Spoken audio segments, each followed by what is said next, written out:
Hujambo tena, karibu mtazamaji wa Zone Media, sina shaka ubuheri wa afya kabisa. Wanamgambo wa Hamas kutoka nchini Palestina wameonyesha mshikamano na nchi ya Irani kufuatia hiki ambacho Iran anakifanya katika nchi ya Israel, lakini vile vile Israel anakifanya katika nchi ya Iran. Sasa mrengo wa kijeshi wa Hamas unaojulikana kama Brigade za Al-Qassam umetangaza rasmi kuunga mkono Irani kufuatia mvutano wake mkubwa na Israel. Katika taarifa yao ya Hamas walisema kuwa tunasimama pamoja na Irani, viongozi wake na wananchi wake, wakisifu kile walichokiita nafasi ya kihistoria na ya msingi ya viongozi wa Irani katika kuiunga mkono harakati za Wapalestina na mapambano ya ukombozi. Hamas pia ilielezea majonzi yao kwa vifo vya makamanda wa juu wa kijeshi wa Irani pamoja na raia waliouawa katika kile walichokitaja kuwa mashambulizi yanayoendelea ya Wazayuni. Walisema mashambulizi ya Irani dhidi ya Israel yameitikisa misingi ya utawala wa Israel wa kikoloni. Taarifa hiyo iliendelea kusema,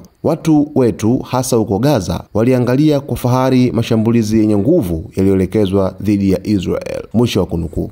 Sasa hii ni taarifa ambayo inahusu Hamas kutoka pale nchini Palestina katika ukanda wa Gaza, ambapo Hamas wameiunga mkono na kufurahia kile ambacho kinafanywa na Irani na kusema kwamba watu wao hasa huko Gaza waliweza kuangalia kwa fahari mashambulizi yenye nguvu yaliyoelekezwa Israel na walifurahia kile ambacho kimeweza kutokea katika ukanda huo.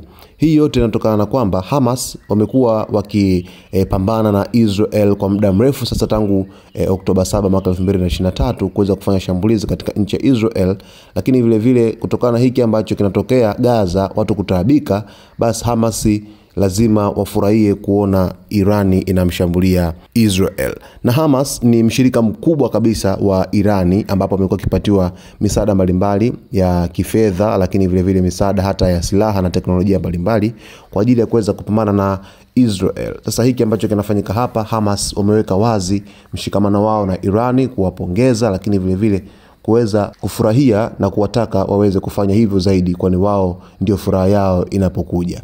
Sasa mtazamaji, jiunge nasi kila siku ili uweze kufahamu breaking news mbalimbali zinazotokea huko Mashariki ya Kati, lakini vile vile usisahau kusubscribe channel yetu, kulike video zetu, kucomment pamoja na kushare. Naitwa Victor Moshi.